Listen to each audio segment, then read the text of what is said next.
నేను ఒకటి హామీ ఇస్తున్నా, రాజధాని కట్టుకోవాలి, పోలవరంతో సహా అన్ని ప్రాజెక్టులు పూర్తి చేయాలి, ఇండస్ట్రియల్ కారిడార్లన్నీ అభివృద్ధి చేసుకోవాలి. ఇవన్నీ జరగాలంటే కేంద్ర ప్రభుత్వ సహకారం అవసరం, నరేంద్ర మోడీ గారి యొక్క సహకారం ఆశీస్సులు ఈ రాష్ట్రానికి అవసరం. అప్పుడే ఇవి సాధ్యమవుతాయని చెప్పి నేను మీకు తెలియజేస్తున్నా. అందుకే గాడి తప్పిన పరిపాలనని ఘాట్లో పెట్టే శక్తి, యుక్తి ఈ ఎన్డీఏకుందని మరొకసారి మీ అందరికీ విజ్ఞప్తి చేస్తున్నా. అంతేకాకుండా ఈరోజు మీరు ఒక్కసారి చూస్తే నరేంద్ర మోడీ గారి నాయకత్వంలో 2047కి అంటే 100 సంవత్సరాల స్వాతంత్ర దిన సందర్భంగా భారతదేశం సూపర్ పవర్ గా తయారవుతుంది. అంటే నెంబర్ 1 గాని నెంబర్ 2 ఆర్థిక వ్యవస్థగా తయారవుతుంది. మా కోరిక ఒకటి, అందులో ఆంధ్రప్రదేశ్ వెనకబడిపోకుండా మనం కూడా ముందుకు పోవాల్సిన అవసరం ఉంది. ఈరోజు ఈ రాష్ట్రాన్ని కాపాడడానికి మీరందరూ కూడా ఆలోచించాల్సింది.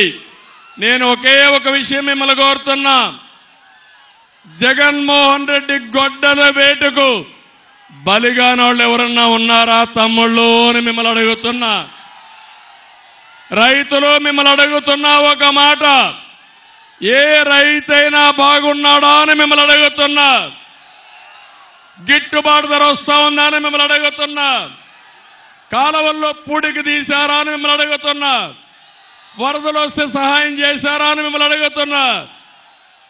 దేశంలోనే ఎక్కువ అప్పులు చేసిన రైతాంగం మన రాష్ట్రంలో ఉండడం, ఆత్మహత్యలు చేసుకోవడం చాలా దౌర్భాగ్యం.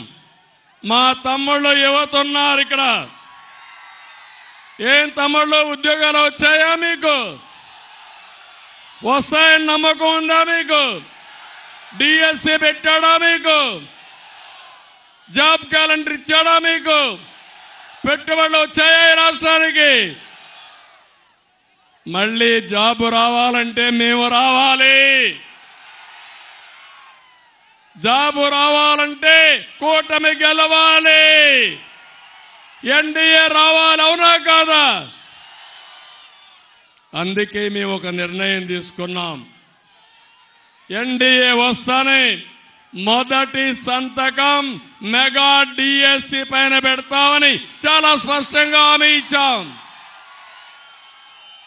ఇదే కాదు, ఏమమ్మా ఆడబిడ్డలు మీరేమన్నా బాగున్నారా?